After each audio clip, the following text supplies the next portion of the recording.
Hey guys, and welcome to the channel. My name's Elizabeth, and I am a wife, a mom, a stepmom, a teacher, an entrepreneur, a YouTuber, and I have a lot of things going on. I also care about my health and fitness and want to give back to people. There's a lot going on, but I'm able to be productive, achieve my goals, and do all of these things in an efficient way. I'm really great at mastering systems, habits, and coming up with different strategies to really engineer my life and create a life that feels good to me and where I can still get everything done and do it all in a great way. So I want to help you. I'm going to be a millionaire by the time I'm 35. I have a lot of good things that I really just want to share and give to you. So let's go ahead and get started on 10 things that I do to stay happy and productive as a mom that can hopefully help you.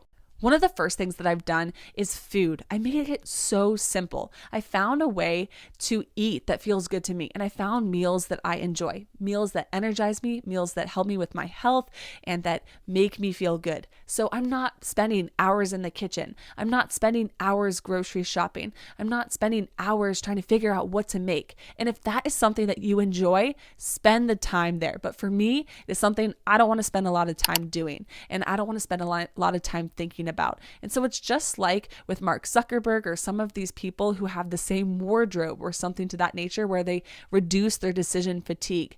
Know exactly what you're going to have for breakfast, have it ready, have it set up, and then you're good. So make it as easy as possible. A lot of these things are going to be about making things simpler, smoother, more efficient, more effective, and easier. Like I said, if you like more complex things, maybe you can make dinners more different. Every night's a little bit different. And if you want to spend more time and energy, that's fine. But for me, this helps me to stay fueled, to actually enjoy my meals, to actually stay leaner because I'm eating similar things over and over again and have more time for things that matter more to me. Number 2, I plan the night before. And so a lot of people talk about their daily routines or their morning routines. For me, it's the night routine. If you prepare the night before, you're going to be a lot better. I would even extend this to weekly planning, which we will talk about. But the night before, I will make a list. I have my calendar already set up. And so I know what I'm doing each day, what I'm doing each week, what my husband's doing, what my son's doing, what my stepson's doing, etc. What I want to do for my business, what I want to do for my family, what I want to do for my health. I have all these categories and things are already set. But the night before, I'll run through the schedule. I'll add more things on things I need to do, and then I'll add them in if I need to. And so I have a plan. And so I wake up and I rock and roll. I get going. I look at my list. I look at my schedule, and I know exactly what I need to do, and I get it done. So you have to play life on offense and be prepared and be proactive. When I do that, I get so much more done than if I just went along with the day. Hey, today's a new day. What do I need to do? Oh, they need this. Oh, they need that. Oh, wait, I forgot about this. Like, you're not playing life on offense, which that's a much better place to be. So plan out the night before and have a list. It's kind of like having your own personal assistant because your personal assistant would give you a list of what to do. So create that for yourself. Going along with this, we have Sunday meetings. And so we're really intentional. Being intentional is a key skill to learn in your life with anything. If you intend to do something, you plan to do something, then it's going to be more likely to come true. But my husband and I, every weekend, typically on Sundays, we'll talk about the week ahead. So we'll figure out, hey, what are we doing Monday through Sunday? What's the schedule? What is your priorities? What do you want to accomplish? What are you working on in the different areas of our life? We also have typical things that we do with the gym or with other habits. And so we'll talk about those and make sure we're still doing those. We'll see if any events are coming up. We'll see what we are doing for our kids, if there's any special events. All of those things, we talk about it and we make sure we adjust the schedule and we add to the schedule so that we know. Of course, things might come up or there's something that someone wants to do or that my stepson wants to do or something that we didn't know about, or my husband, there's something he wants to go support or do, or there's something that I'm realizing I need to do that comes up. That's okay. We can communicate that. But if you talk about everything else in advance, it's going to make everything run more smoothly. We know who's doing what, who's picking up which kid, who's taking this child during this, who has this event, what is the priority that I have for my business or something, and then my husband will go take the kids during that time, etc. And so the more you know what you need and the more you talk about it and communicate it, there's less room for a lack of communication and things just feeling overwhelming or things not getting done. Batching tasks is a lifesaver. How can you batch? I call it the chocolate chip cookie method. Now, when I was little, I made like this huge giant chocolate chip cookie out of the batter. I just made one big cookie, right? But most of the time we don't just make one big cookie unless you are trying to not eat as many cookies. We batch them because it's a lot easier to spend the time to make 24 chocolate chip cookies instead of make one and then make one and then make one, right? And so batch these similar tasks. Even with YouTube right now, I am batching and taking the energy and being in the same mindset to be able to record a bunch of YouTube videos, usually 5 to 6 at a time. Instead of I record one, I need to go record another one next week. I need to go record another one another week. I'm batching it. So then I spend one day or one morning getting a lot of videos in, and then I have them, and then I can go batch other tasks. And so how can you do this? Maybe you're not doing a YouTube channel or creating something like that, but we do this with the laundry. We don't just say, I have one shirt that's dirty. Let me go wash that one shirt. We wait. We let it accumulate. We let the laundry basket fill up, and then we go wash them all.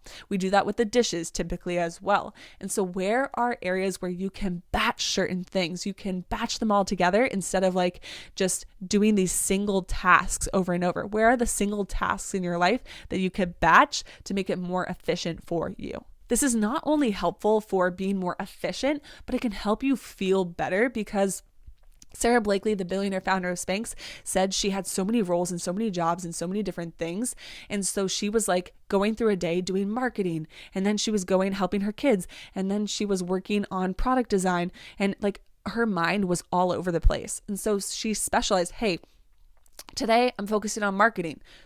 Today, we're focusing on product design. The next day, we're focusing on sales. And so if you can chunk things into where your mind needs to be, it's so much more helpful instead of like your mind being all over the place because you're constantly switching back and forth from different priorities and tasks.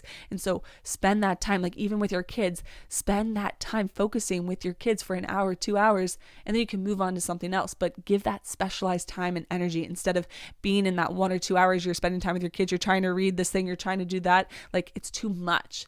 Give that one thing that attention it deserves. Do the hardest things first. This is great, and it's great advice from Brian Tracy, who has the book Eat the Frog First, which is so important. It's helped me so much in my life. If I have a goal, if I have something I need to get done, like if we have our calendar or our list that we created, what is the top 1 to 3 things that I need to do to make this a successful day? What are the biggest things, the most important things that would move my family forward, that would move my goals forward, etc. And so I do that first because that's typically when I have the most energy is in the morning, and then things don't happen, right? If I got it done, I spent that first hour getting that done, then when the kids need me or when this problem happens or when that happens, it's like, oh my gosh, now I feel so drained and my energy is like depleted and this is so hard. I'm like, no, I already got it done and I can handle everything else. So get the hardest things done first. It is life-changing. Have a focus. If you want to be more productive, if you want to feel good, you have to have that focus. What is the focus that you're trying to do? Where is your mind? And so if you're with your kids, be with your kids. If you're with your business, be with your business. If you're trying to focus on your health and getting stronger at the gym, be there, be in your Pilates class, be wherever you are. So it really helps to know what your focus is. This can help if you have it in your calendar. Hey, this is my time for my kids. This is my time for creating this email, whatever it is.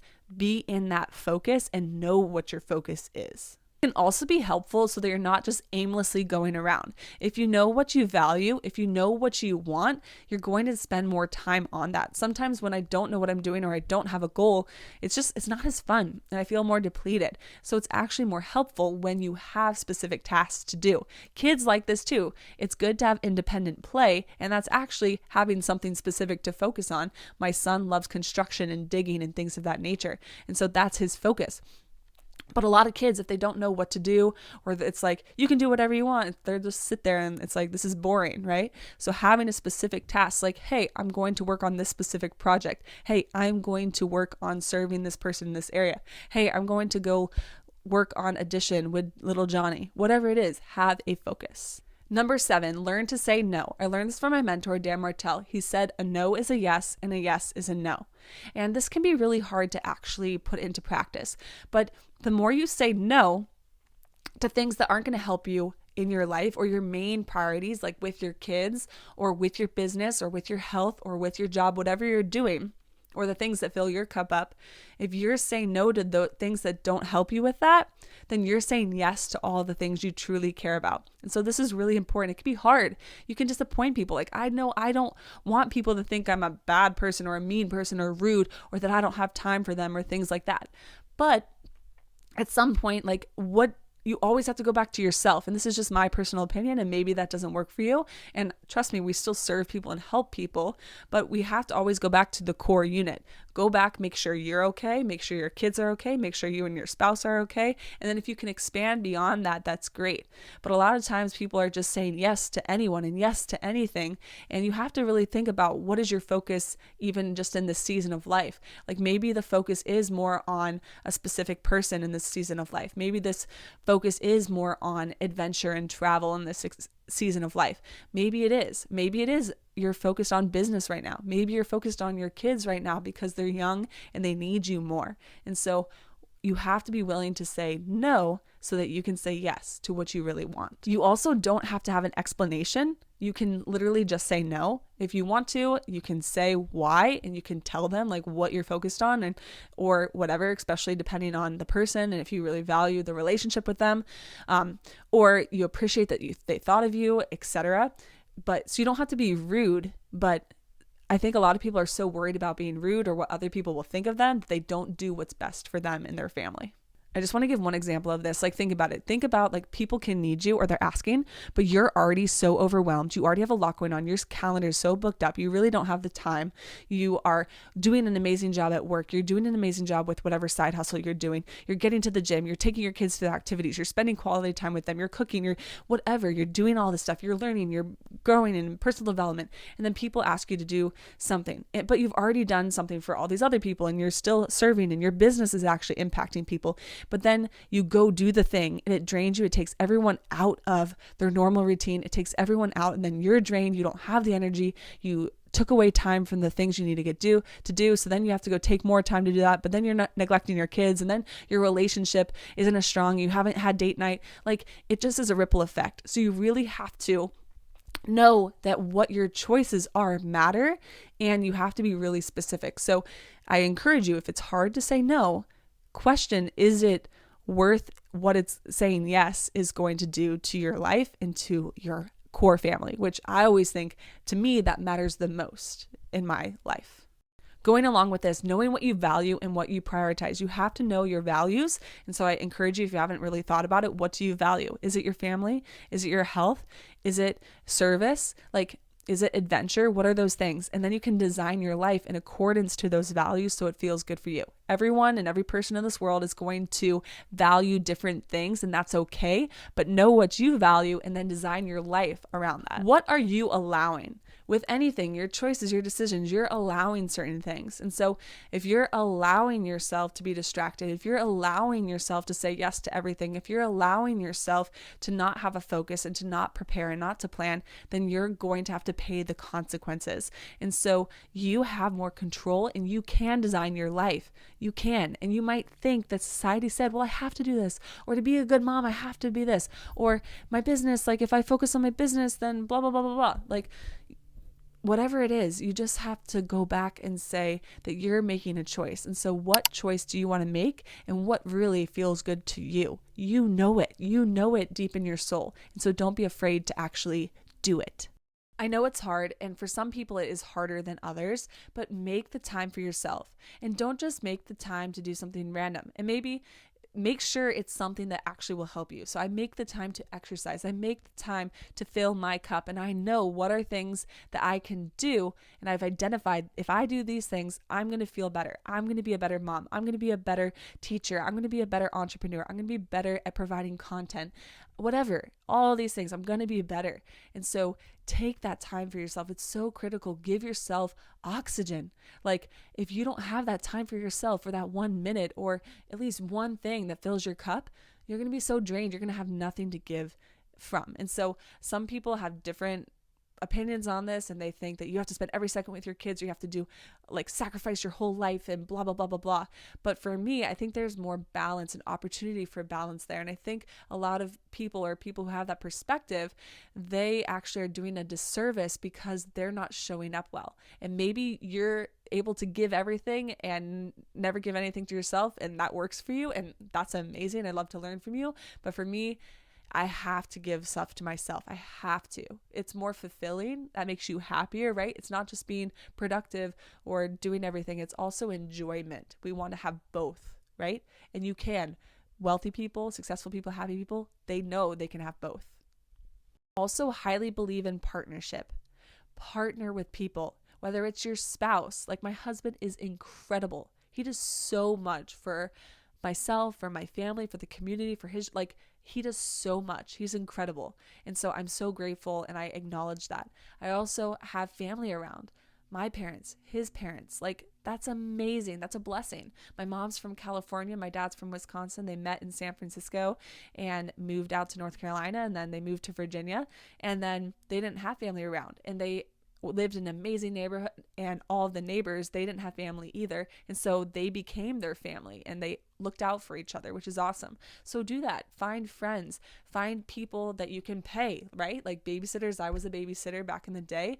And so find people who can support you in many ways, in friendships and your family, or if you need to pay for these things, pay for people to help you and to support you. You're not meant to do it alone, right? It says it takes a village, and it's true. So be willing to ask for help and be willing to be strategic with it, right? And so maybe when you do activities with your friends, you are getting that time with your friends, and a lot of people really love that, and they get to talk and share experiences and things, and then their kids get to play and have a fun time. Maybe you do certain activities as a family, but then maybe you say you ask for help for date nights, and the kids get a great time with their grandparents, and then you and your husband get a date night, right? Or you go and you know that you need to go get a workout in, and so your husband spends that time with the kids, etc. And so just be strategic and partner. I know not everyone has that, and so I acknowledge that, but get creative. And if you have a question specifically about your situation, and I will try to help you find a solution that could help you. Outsource. Another part of this is outsourcing. So where can you buy back your time? Dan Martell has a book called Buy Back Your Time. We only have 24 hours in a day, and so we don't have time and energy to do everything. And so where can you buy it back? The easiest way is if you have the money to do so. If you have the money to outsource cleaning, or outsource some of these tasks, or have grocery shopping be done for you by somebody else. And so how can you outsource that? And maybe you don't have the money. So how can you get creative? Or find a spot in your budget to say, this is honestly worth the $50, $100, etc. And so outsourcing can help, because you're adding to your team, you're adding to that community that can help you. And I will challenge anyone who maybe says, hey, I don't have enough money, etc. Can you look in your budget? Can you maybe like not buy extra clothes or something? And I know there's people who literally are not doing anything extra and they still don't have that money, but is there a spot that you can make it work? Or is there a deal that you can make? I even, like my mom and neighbors, they would trade babysitting or things like that. And so they would help each other out. So maybe you take the kids, so you're spending time with your kids, and then they're spending time with friends and you watch them. And then and so that mom or dad can go do whatever they want to do or have date night. But then that parent or family will watch your kids and they'll have a fun time. Your kids will have fun, but you can get something else you need to get done. So get creative. There is a way. There's always a way.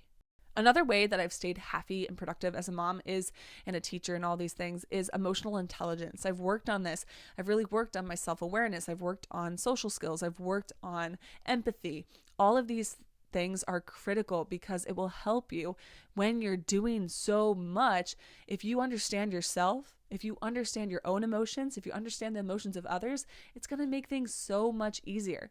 If you don't understand yourself, you can't design a life that works for you. If you don't understand why you're feeling stressed or tired, you can't make changes in your life or react a different way. And if you don't understand the people you care about or the people you're serving, it can really not be helpful. And so emotional intelligence is key. I have a video if you want to check that out, and I'll be making more resources in the future.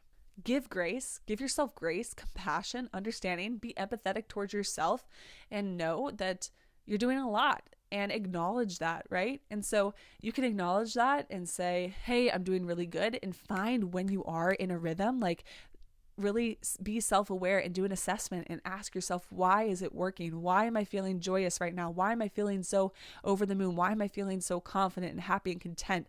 Ask yourself. And then when you're not feeling that way, why is it that way? And can you make a change? Can you make a change? So get aware. It makes a world of a difference. And lastly, keep checking in and reassessing. I'm honestly doing audits of myself all of the time. And so I'm constantly seeing what's working, what's not working, what do I need to change? Ooh, I had a stressful emotion here. Ooh, I started feeling sad here. Why? Man, I was doing so good. Like, what happened? But I'm constantly checking in. Things are changing, goals are changing, people are changing, kids are growing, stuff's happening, new projects are in the works, etc., new partnerships. And so you have to constantly check in and figure out what tweaks do you need to make now at this level or during this season of life. Like, there's certain seasons, my husband's a soccer coach, that season is a lot busier, or your kids might have a certain season that's busier for school or for an extracurricular that they're in, and so you need to adjust. Or you are working on your business or something else, and that is the season that you're in. And so be willing to make adjustments, be willing to face it, look at it, and figure out a better plan moving forward. All right, those were some ways that I stay happy and productive and fulfilled as a wife, a mom, a teacher, an entrepreneur, YouTuber, all of these things. I hope that something was helpful to you. Feel free to check out any other video on my channel with money, mindset, habits, and mastering your emotions along the way. I know you can create a life that you love. Let's do it together. Bye, guys. You got this.